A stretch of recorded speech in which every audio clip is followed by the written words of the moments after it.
Esse mês nós estamos trabalhando o tema Acontece nas Melhores Famílias. E uma coisa que eu falei lá no início, na primeira pregação, que eu preguei semana passada, é que quando eu digo acontece nas melhores famílias, nós temos que pensar assim, só em algumas famílias? Não, a gente quer dizer em todas. Porque a gente tem que dizer, a minha família é a melhor família. Eu amo a minha família. Então acontece também muitas coisas na minha família que às vezes eu não queria que acontecesse. Certo? E hoje nós vamos falar de falha na comunicação. Mas para falar isso eu quero primeiro ler para vocês um conceito de comunicação. Porque quando a gente fala comunicação, nem todo mundo está pensando a mesma coisa na cabeça. Sobre o que é comunicação. Se eu falo a palavra comunicação, esse conceito, essa ideia, muda de pessoa para pessoa. Então, a gente precisa alinhar isso primeiro. Então, um conceito de comunicação. Comunicação é uma palavra derivada do termo latino comunicare, que significa partilhar, participar, algo, tornar comum. Através da comunicação, os seres humanos e os animais partilham diferentes informações entre si, tornando o ato de comunicar uma atividade essencial para a vida em sociedade. Então, um conceito muito básico de quem estuda a publicidade e propaganda, uma das coisas que eles têm que primeiro compreender é o conceito de comunicação.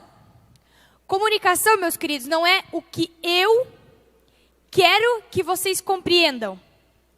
Eu posso fazer toda uma pregação e eu penso assim, ok, eles entenderam que é bom ter uma boa comunicação em casa. E daí eu vou e pergunto para a Patrícia, Patrícia, o que você entendeu da pregação? E ela vai me falar uma coisa totalmente diferente. A comunicação aconteceu do jeito que eu imaginava? Não, houve uma falha. Por quê? Eu não consegui comunicar o que eu estava tentando. Numa questão de pregação, nem sempre isso é de todo ruim, porque às vezes o que eu quero comunicar não é o que o Espírito quer comunicar, então é ele que tem que comunicar. Mas, nos nossos relacionamentos, isso pode ser muito ruim, porque, vamos dar um exemplo de marido e mulher. O marido faz uma coisa e a mulher já entende outra. O marido pergunta para a mulher, você vai com essa roupa no culto hoje? Porque para ele só queria saber se talvez aquela roupa não ia ser muito, ela não ia passar frio. Porque talvez a roupa não era um casaco. E daí ela pensa, por quê? Você está dizendo que eu não estou bonita? Eu engordei? Meu cabelo está desarrumado? Ele, não, eu só perguntei se você vai com essa roupa no culto hoje. Falha de comunicação. O que eu digo, ou o jeito que eu ajo, nem sempre vai comunicar para o outro o que eu quero que comunique. Então, a comunicação acontece no outro, não em mim.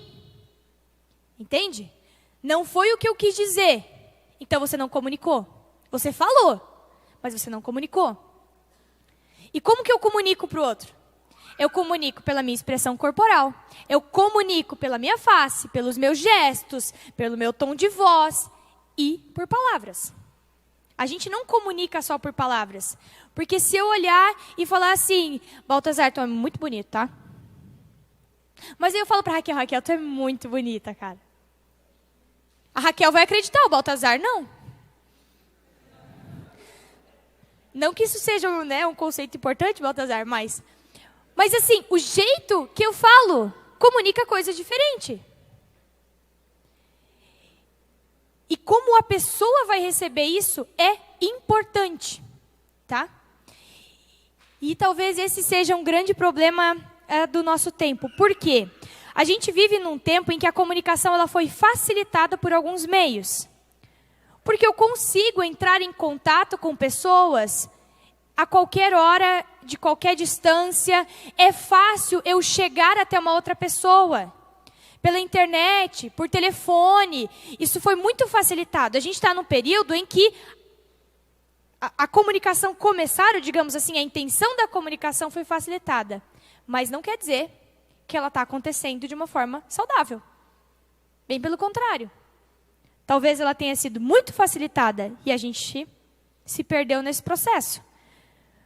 Porque, normalmente, o que eu realmente quero dizer não é aquilo que o outro entendeu. Isso é uma questão importante. Então, comunicação é o que eu quero dizer? Não. Comunicação é o que o outro entendeu. Ali acontece a comunicação.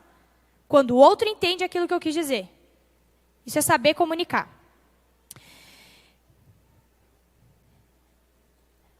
A comunicação é um problema que vem desde Gênesis 3. Desde Adão e Eva. Quando Deus olha para Adão e fala, o que foi que você fez? E ele fala, foi ela. Foi a mulher que tu me deu.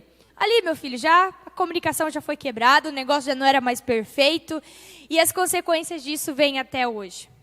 Com o pecado. Essa comunicação ficou mais difícil. E na família dos patriarcas, isso é um problema óbvio. A falta de conversa, de diálogo e de comunicação, ela já se inicia lá com Abraão e Sara. Quando um toma uma decisão e a gente não vê em nenhum momento conversa, diálogo sobre isso, comunicação, e isso prejudica o outro.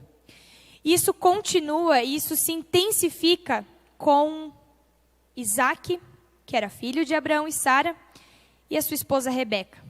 Só que essa falha na comunicação entre Isaac e Rebeca, gente, trouxe consequências graves para essa família. Não foi só uma coisa passageira. Foi um problema que durou anos para ser resolvido. Na semana passada, eu comentei um pouco, e eu venho falando um pouco sobre isso, que o que a gente faz, o que a gente ensina, as nossas escolhas, as nossas ações, a nossa atitude, o nosso jeito, ele interfere na próxima geração. Então, a forma como eu crio os meus filhos, a forma como eu educo, a forma como eu trato eles, o jeito que eu comunico amor para os meus filhos, vai afetar eles, positiva ou negativamente. Como a gente viu lá atrás em bênção e maldição, isso passa de geração em geração, podendo ser bênção ou podendo ser maldição. E na família dos patriarcas, essas situações, elas ficam claras. Como uma prática que Abraão teve, Isaac repete. Como uma prática que a família de Rebeca tinha, Rebeca traz junto para dentro da casa dela, interferindo principalmente em Jacó. Gênesis 26, 24. Se vocês querem abrir a Bíblia, hoje nós vamos passear pelo capítulo 26 e o 27. Lá em Gênesis 26, 24, Deus dá a promessa também a Isaac.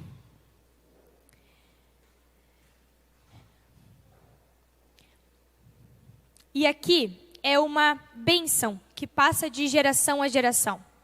Deus deu essa bênção a Abraão. Abraão repassa ela a Isaac. E depois Isaac repassa ela aos seus filhos. E aqui Deus fala a Isaac. Gênesis, capítulo 26, versículos 24. Naquela noite, o Senhor lhe apareceu e disse: Eu sou o Deus de seu pai Abraão. Não tema, porque estou com você. Eu o abençoarei e multiplicarei os seus descendentes por amor do meu servo Abraão. Então aqui é uma bênção que Abraão pode passar para o seu filho. A bênção de Deus como o seguidor do povo que ia formar o grande povo de Deus, o povo de Israel.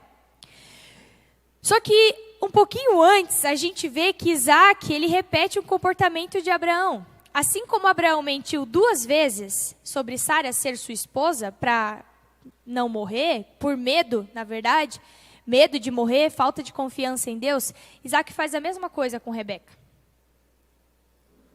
Ele herdou bênção, mas ele também herdou maldição.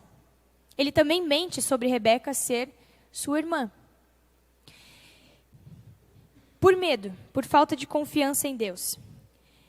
E esses exemplos, eles vão, quando você lê os textos de Gênesis, desde Gênesis 12, que é o chamado de Abraão, até o final de Gênesis, e você vai lendo eles e percebendo como que essa família funcionava, você percebe que esses hábitos, esses costumes, o caráter, ele vai passando de uma geração para outra. Isaac, ele se casou com Rebeca quando ele já tinha 40 anos de idade. E por 20 anos eles, então, como casal, não tiveram filhos. E o Isaac, ele tem aqui uma coisa muito interessante. Quando Deus promete a Isaac, ele também está prometendo descendentes. Assim como ele prometeu a Abraão, farei de você um grande povo. Só que Rebeca, durante 20 anos, não engravidou. E aí a gente vê uma diferença que a Bíblia relata na questão de Abraão, já para Isaac. Isso talvez já é um passo a mais que Isaac dá no relacionamento com Deus. A gente sabe que Abraão conversava bastante com Deus. Só que em nenhum momento a gente vê relato assim de Abraão orando especificamente pela esposa. E para que a esposa engravidasse.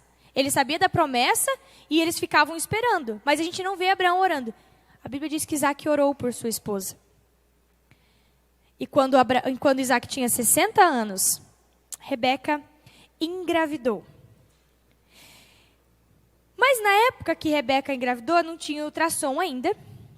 E era um agito total dentro da barriga dela. O negócio mexia demais. E ela foi consultar Deus. Falar, Deus, por que isso está acontecendo? E daí nós vamos lá para Gênesis 20. A gente volta um pouquinho. Gênesis 25, 23 a 28. Gênesis 25, do 23 ao 28. Rebeca vai perguntar a Deus o que estava acontecendo em seu ventre. E aí Deus diz assim a Rebeca: 2 nações estão em seu ventre. Já desde as suas entranhas, 2 povos se separarão. Um deles será mais forte que o outro, mas o mais velho servirá ao mais novo. Ao chegar a época de dar à luz, confirmou-se que havia gêmeos em seu ventre. O primeiro a sair era ruivo e todo o seu corpo era como um manto de pelos, por isso deram-lhe o nome de Esaú. Depois saiu seu irmão, com a mão agarrada no calcanhar de Esaú, pelo que lhe deram o nome de Jacó. Tinha Isaac 60 anos de idade quando Rebeca os deu à luz. Os meninos cresceram. Esaú tornou-se caçador, habilidoso e vivia percorrendo os campos, ao passo que Jacó cuidava do rebanho e vivia nas tendas. Isaac preferia Esaú, porque gostava de comer suas caças. Rebeca preferia Jacó. Deus disse para Rebeca, olha, você tem 2 nações no teu ventre, é por isso que está esse agito todo. Você tem 2, você tem gêmeos.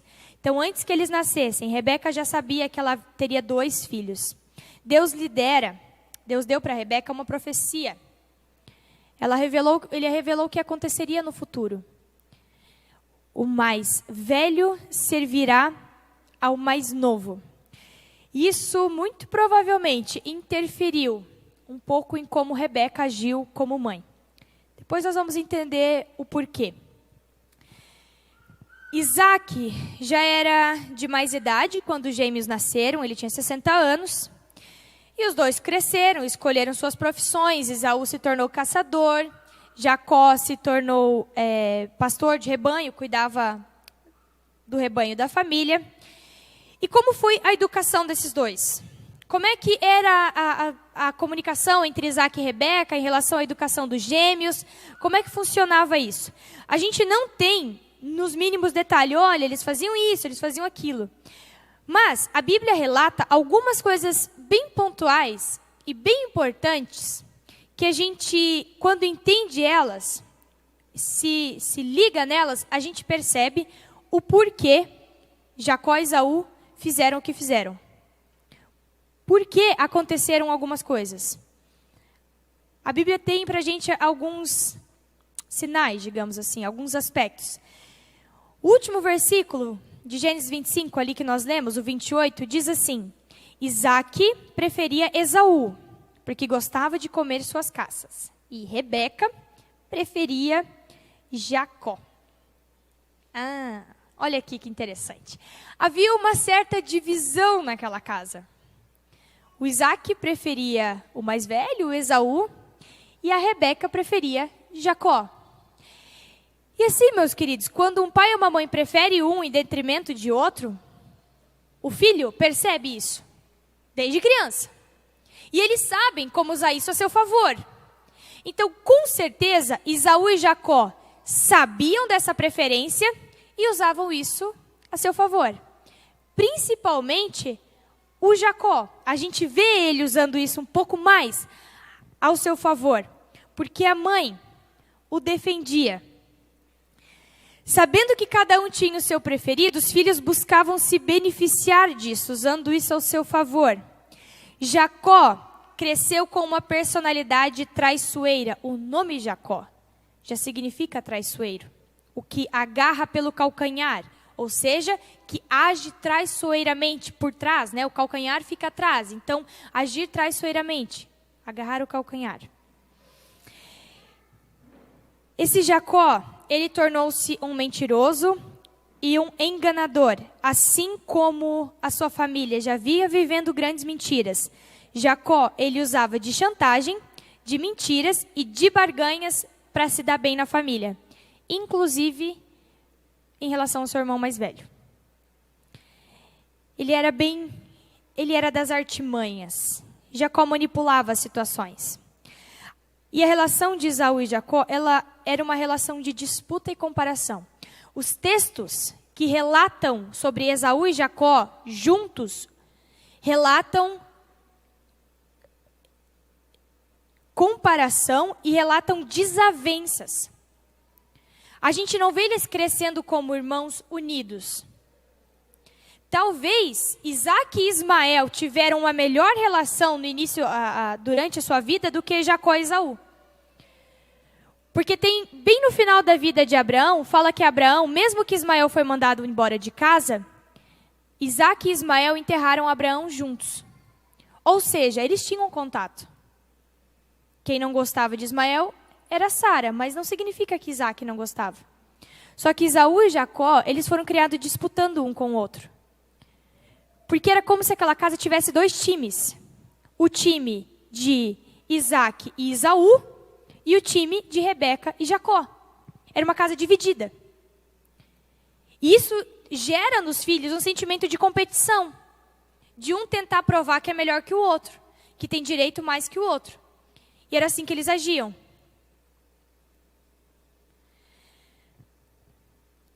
Nós vemos esse comportamento algumas vezes. Por exemplo, quando Jacó usa de chantagem com o irmão para tirar dele o direito à primogenitura, os direitos de bens, de posses da família. Ele chantageia Esaú quando Esaú estava extremamente com fome e ele fala assim: se você me der o seu direito à primogenitura, eu te dou um prato de comida. Um prato de lentilha, uma sopa. E Esaú despreza algo que era extremamente importante e cede ao irmão. Ali já tem o primeiro momento que mostra a relação dos dois. Em que Jacó tira de Esaú uma coisa que lhe era de direito. E o ápice dessa história vem quando Isaac chama Esaú para abençoá-lo como filho mais velho. E passar essa bênção ao filho. E é um episódio muito doloroso para essa família, porque ali fica claro como era o diálogo e a comunicação dentro da casa. Gênesis 27, nós vamos ler o capítulo do 1 até o 36. Ele é um texto conhecido, mas enquanto você vai lendo e ouvindo o texto, presta atenção nas ações de cada personagem da família. Isaac, Esaú, Rebeca e Jacó. Gênesis 27. Tendo Isaac envelhecido, seus olhos ficaram tão fracos que ele já não podia enxergar.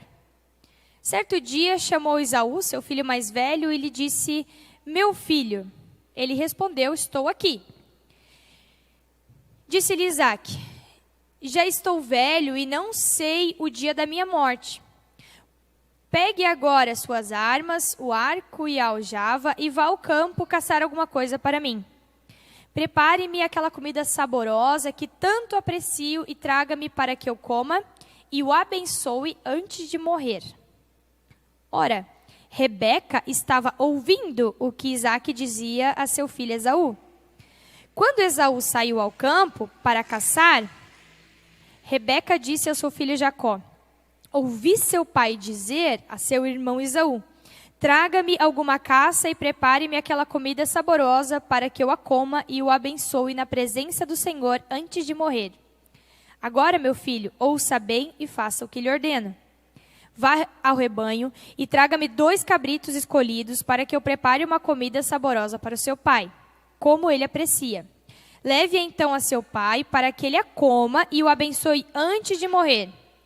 Disse Jacó a Rebeca, sua mãe: mas o meu irmão Esaú é homem peludo e eu tenho a pele lisa. E se meu pai me apalpar, vai parecer que estou tentando enganá-lo, fazendo-o de tolo, e em vez de bênção, trarei sobre mim maldição. Disse-lhe sua mãe: caia sobre mim a maldição, meu filho. Faça apenas o que eu digo. Vai, traga-os para mim. Então ele foi, apanhou-os e os trouxe a sua mãe, que preparou uma comida saborosa, como seu pai apreciava. Rebeca pegou as melhores roupas de Esaú, seu filho mais velho, roupas que tinha em casa, e colocou-as em Jacó, seu filho mais novo. Depois cobriu-lhes as mãos e a parte do pescoço com peles dos cabritos. E por fim entregou a Jacó a refeição saborosa e o pão que tinha feito. Ele se dirigiu ao pai e disse: meu pai. Respondeu ele: sim, meu filho, quem é você? Jacó disse ao seu pai: sou Esaú, seu filho mais velho. Fiz como o Senhor me disse. Agora sente-se e coma do que cacei para que eu me abençoe. Isaque perguntou ao filho: como encontrou a caça tão depressa, meu filho? Ele respondeu: o Senhor, o seu Deus, a colocou no meu caminho. Então Isaque disse a Jacó: chegue mais perto, meu filho, para que eu possa apalpá-lo e saber se você é realmente meu filho Esaú. Jacó aproximou-se do seu pai Isaque, que o apalpou e disse: a voz é de Jacó, mas os braços são de Esaú. Não o reconheceu, pois seus braços estavam peludos como os de Esaú, seu irmão, e o abençoou. Isaque perguntou-lhe outra vez: você é mesmo meu filho Esaú? E ele respondeu: sou. Então lhe disse: meu filho, traga-me de sua caça para que eu coma e o abençoe. Jacó a trouxe, seu pai comeu, também trouxe vinho e ele bebeu. Então Isaque, seu pai, lhe disse: venha cá, meu filho, dê-me um beijo. Ele se aproximou e o beijou. Quando sentiu o cheiro das roupas, Isaque o abençoou, dizendo: ah, o cheiro do meu filho é como o cheiro de um campo que o Senhor abençoou. Que Deus lhe conceda do céu o orvalho e da terra a riqueza, com muito cereal e muito vinho. Que as nações o sirvam e os povos se curvem diante de você. Seja senhor dos seus irmãos e curvem-se diante de você, os filhos de sua mãe. Malditos sejam os que o amaldiçoarem e benditos sejam os que o abençoarem. Quando Isaque acabou de abençoar Jacó, mal tendo ele saído da presença do pai, seu irmão Esaú chegou da caçada. Ele também preparou uma comida saborosa e a trouxe ao seu pai. E lhe disse: meu pai, levante-se e coma da minha caça, para que o Senhor me dê sua bênção. Perguntou-lhe seu pai Isaque: quem é você? E ele respondeu: sou Esaú, seu filho mais velho. Profundamente abalado, Isaque começou a tremer muito e disse: quem então apanhou a caça e a trouxe para mim? Acabei de comê-la antes de você entrar e a ele abençoei. Abençoado ele será. Quando Esaú ouviu as palavras de seu pai, deu um forte grito e, cheio de amargura, implorou ao pai: abençoe a mim, meu pai. Mas ele respondeu: seu irmão chegou astutamente e recebeu a bênção que pertencia a você. E disse Esaú: não é com razão que seu nome é Jacó? Já é a segunda vez que ele me engana. Primeiro tomou meu direito de filho mais velho, agora recebeu a minha bênção. Então perguntou ao pai: o Senhor não reservou nenhuma bênção para mim? Até aqui. Gente, Rebeca, ela engana o seu próprio marido. Ela ouve a conversa de Isaque e de Esaú, e ela rapidamente chama Jacó e fala assim: olha, eu vi seu pai conversando com Esaú, e ele vai dar a bênção, e agora é hora da gente agir, né? Então vai lá e pega o cordeiro. E o Jacó não fala em nenhum momento: não, mãe, mas eu não quero desobedecer ao meu pai, desonrar meu pai, enganar ele. Ele fala assim: não, mas como é que nós vamos fazer? Porque ele é peludo e eu não sou. Se ele fosse alguém temeroso e obediente ao seu pai, ele teria dito para a mãe, não, isso é errado, não vamos fazer isso. A bênção é de Esaú, mas ele diz, não, e como é que nós vamos fazer com a situação de eu ser diferente do Esaú? E se ele me tocar? E ela fala, pode deixar que eu vou resolver isso. É um time agindo contra o outro. É uma casa dividida. Só que, da mesma forma, a gente pode olhar para Isaac e falar assim, Isaac também não conversou com Rebeca a esse respeito. E nem com Jacó. Porque quando, por exemplo, Jacó chama os seus filhos para abençoar, ele abençoa um? Não, ele abençoa todos. Inclusive os dois de José, Efraim e Manassés. Isaac não. Isaac só se preocupa com a bênção de Esaú. Tanto que ele dá tudo para um filho só. Ele fala, mas não sobrou nada para você. A mente dele estava preocupada no filho mais velho. E a Rebeca sabia disso. E a Rebeca age pelas costas do próprio marido. E pelas costas do próprio filho, porque o outro também era filho. Porque o texto diz que Isaac preferia Esaú e Rebeca preferia Jacó. E aqui, gente, não é só uma questão de... A minha mãe sempre dizia isso, ela falava assim, não é que a gente tem filhos preferidos, mas sim, tem um filho que a gente consegue se comunicar melhor, porque é mais parecido. Tudo bem, eu não acho que hoje minha mãe tenha isso, mas ela dizia isso quando as pessoas falavam sobre filhos preferidos. Só que olha só que interessante. Aqui era uma família que os filhos mesmos sabiam que o pai preferia um e a mãe preferia outro. E isso gerou desavença entre os dois irmãos e gerou distanciamento entre marido e mulher. Porque é nítido que eles não concordavam nas coisas, porque senão Rebeca não ia agir pelas costas do próprio marido. A Rebeca age com o seu filho preferido para enganar e trair o marido e o filho mais velho. Não houve comunicação entre Isaac e Rebeca, não houve conversa. Nós não vemos Isaac falando com Rebeca sobre esse momento tão especial, nem Rebeca conversando com Isaac sobre o que ele falou para Esaú. Rebeca não chega e pergunta, tá, mas e Jacó, você vai abençoar Jacó também? Eles não conversam. Rebeca sai dali e vai resolver do jeito dela, igual Sara fazia.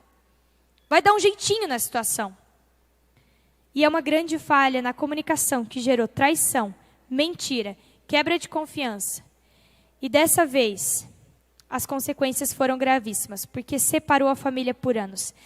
Depois disso, quando Esaú entra e fica com raiva, ele quer matar o irmão. Porque pela segunda vez o irmão tirou dele uma coisa que o irmão não poderia tirar. E aí, meus queridos, Rebeca pega de novo Jacó e fala, foge, porque o teu irmão vai te matar.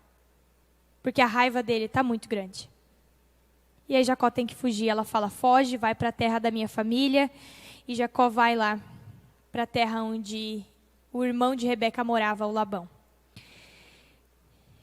Esse favoritismo começou desde a infância.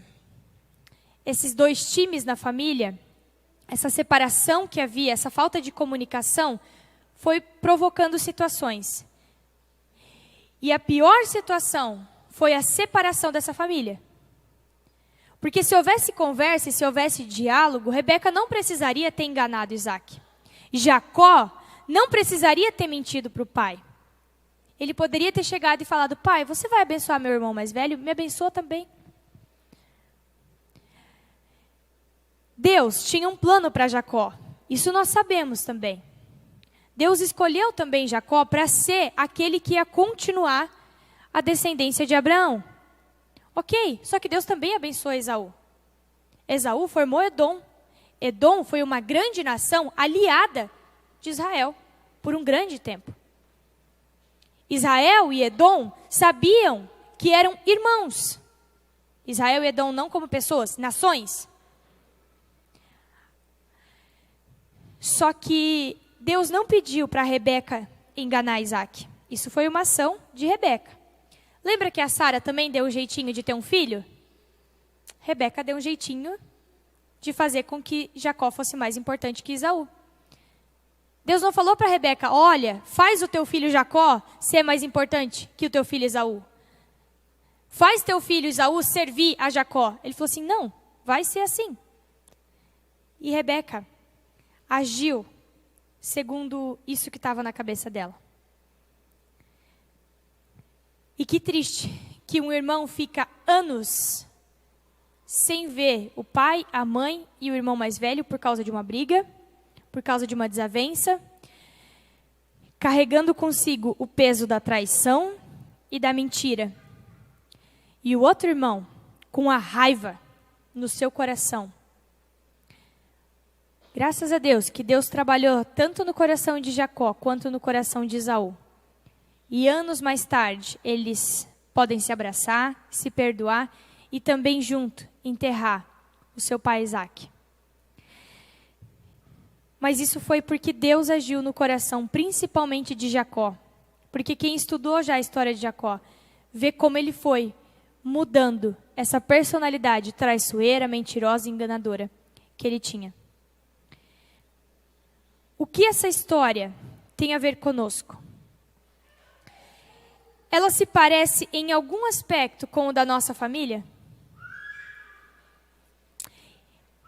Quando a gente ouve essas histórias, a gente normalmente não ouve elas no aspecto familiar, né? Não assim, com esses enfoques. Por isso que eu quis trazer a história dos patriarcas. Porque, de novo, a Bíblia mostra como eles foram sendo transformados por Deus. Como alguns padrões eles deixaram para trás. Jacó foi um homem muito transformado por Deus, mas ainda os seus filhos também sofreram consequências que a gente vai saber na semana que vem. Jacó aprendeu a mentir. Esaú foi um homem que queria agradar o seu pai a todo custo.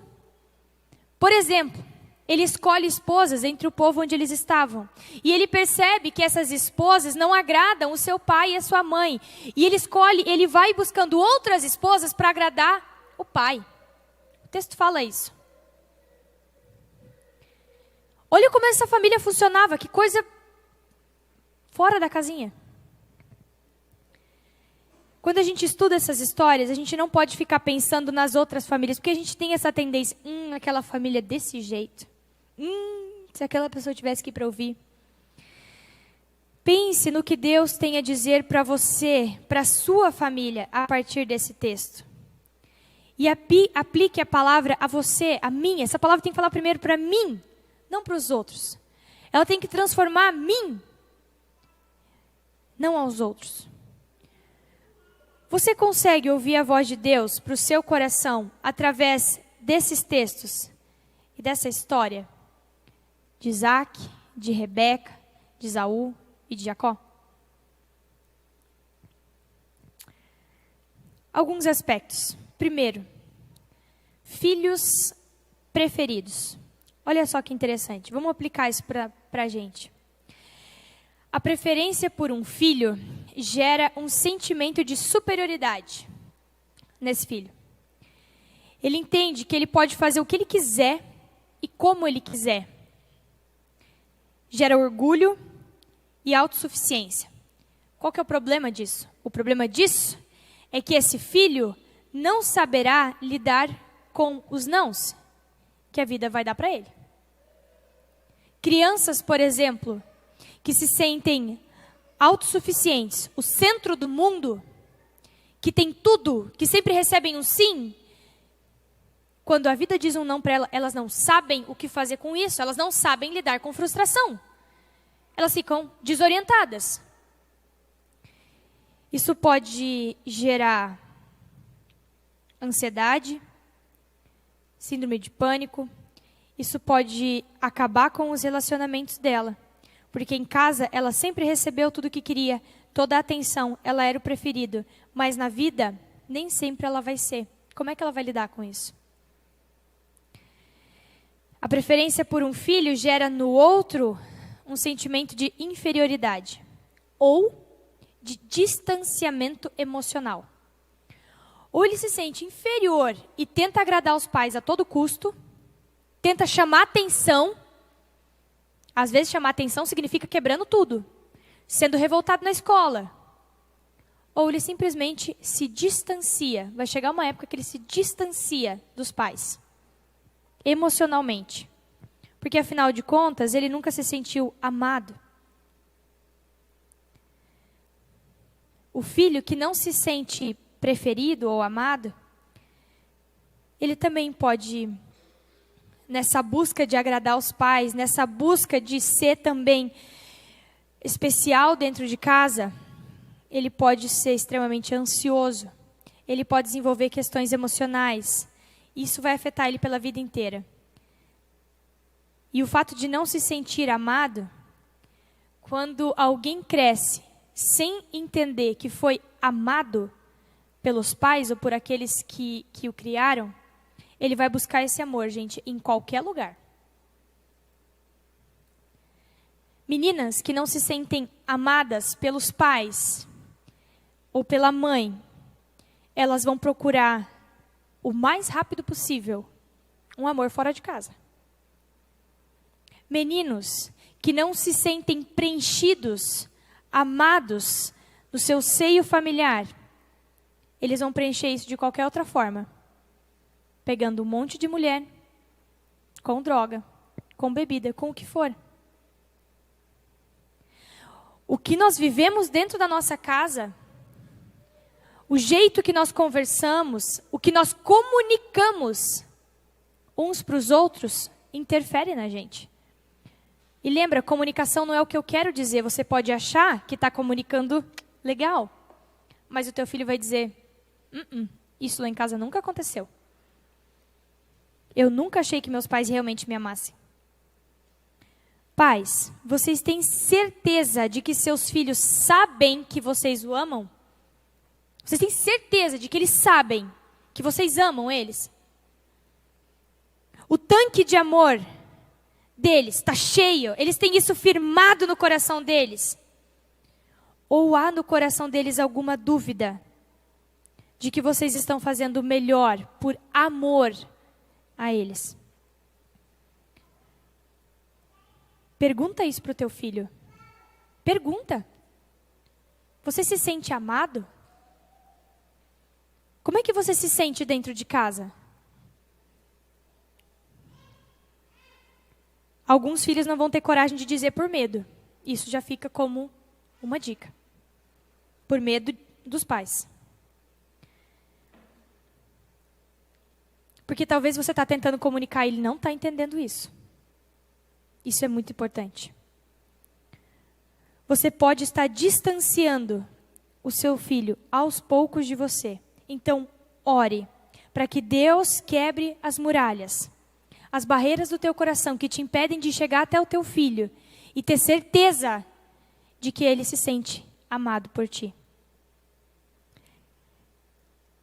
Tenha essa boa conversa com ele, essa boa comunicação com ele, para que ele nunca duvide do teu amor e da tua dedicação por ele.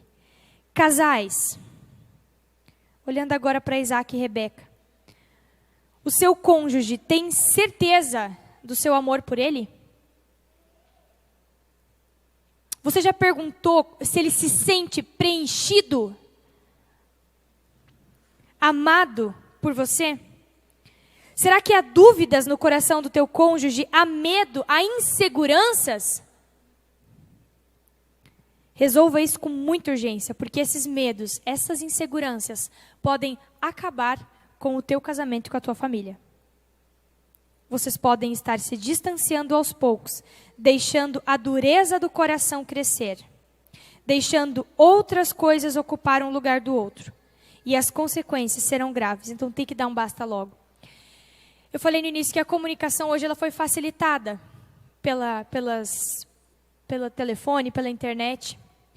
Só que ela se tornou extremamente difícil pela nossa dureza de coração. Como é difícil para a gente sentar na frente de uma pessoa e jogar real. Ter uma boa conversa, um bom diálogo. Perguntar para um filho, você se sente amado por mim? Você tem alguma dúvida que eu te amo?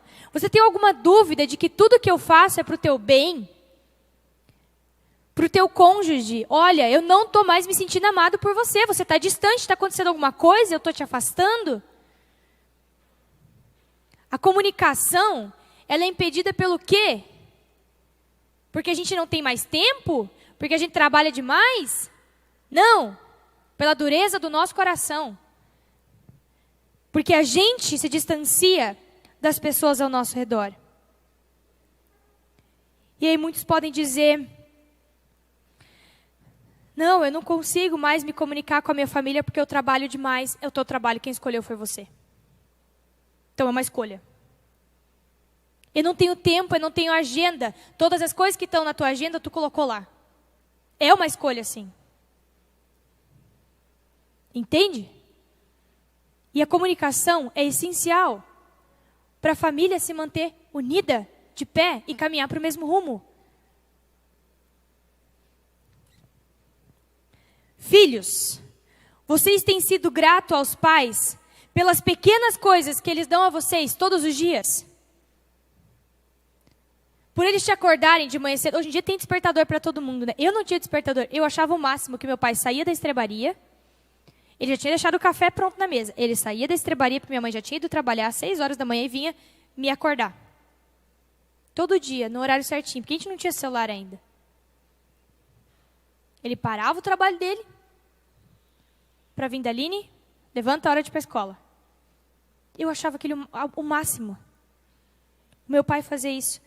Meu pai acordar às 5 horas da manhã para passar o café para a família inteira. Hoje, quando eu vou para casa e eu acordo com aquele cheiro de café, meu Deus, é maravilhoso.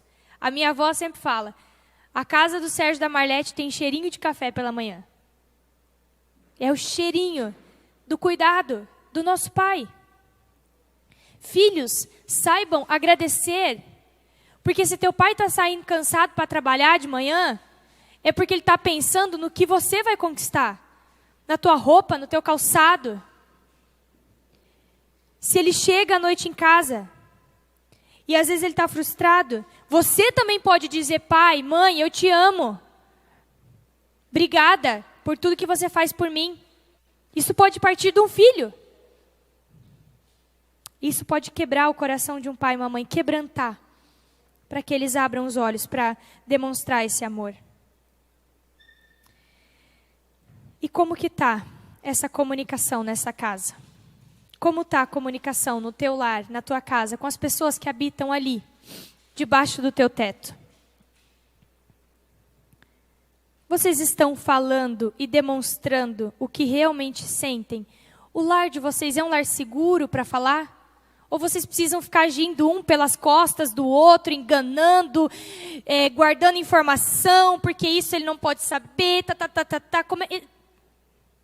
Isso não é uma família. Isso não é vontade de Deus para nenhum lar. Como que está a comunicação na tua casa? A gente gosta de interpretar o outro, mas chegar e perguntar e falar assim, o que tu quis dizer com isso? Por que tu agiu dessa forma? Tem algum problema? Está tudo bem? Eu aprendi a perguntar se estava tudo bem com o pastor Mauro, lá em Arabutã. A Sara, filha dele, falava assim, se eu ganhar R$1 a cada vez que o meu pai me pergunta se está tudo bem, eu vou ficar rica. Porque ela chegava da escola, Sara, você está bem? Eu aprendi a perguntar, Paulinho, está tudo bem? Ele, tá bom, tá tudo bem. Eu não sei se ele percebeu isso que eu aprendi lá, mas eu aprendi lá. Tá tudo bem? Mas é de verdade, não é só, tá tudo bem e eu vou embora. Tá tudo bem? Tá bom, então vida que segue. A gente precisa perguntar. Deus também pergunta pra gente. Ele fica batendo na porta e fala assim, ó, tá tudo bem? Vamos conversar? A dureza do nosso coração, ela nos impede de viver uma verdadeira comunicação de lar no paz, de paz no lar. E por que é tão difícil falar com os outros e passar tudo a limpo? A gente precisa deixar aos pés da cruz essa dureza do coração, essa raiva que cresce no coração, o orgulho, como a Paty falou. O melhor dom, gente, o melhor dom que existe é o amor. É o dom que permanece. E o amor é um dom que Deus coloca nos nossos corações. Então, se está faltando amor no teu coração, e está sobrando raiva, dureza, orgulho, qualquer outra coisa, clame a Deus, fala, Senhor, cresça esse dom em mim. Que o amor cresça no meu coração. porque é um dom de Deus. O amor é um dom de Deus. E que a sua família e a sua casa sejam transformadas por isso. Que caiam por terra todas as barreiras, todas as muralhas que está dentro do teu lar. As muralhas que te impedem de conversar com o teu filho, as muralhas que te impedem de ser sincero com o teu cônjuge, as muralhas que te impedem de falar a verdade para os teus pais e ficar enganando e escondendo coisas muitas vezes pelo telefone. Que essas muralhas caiam, que nós tenhamos famílias verdadeiras e lar de paz. Amém?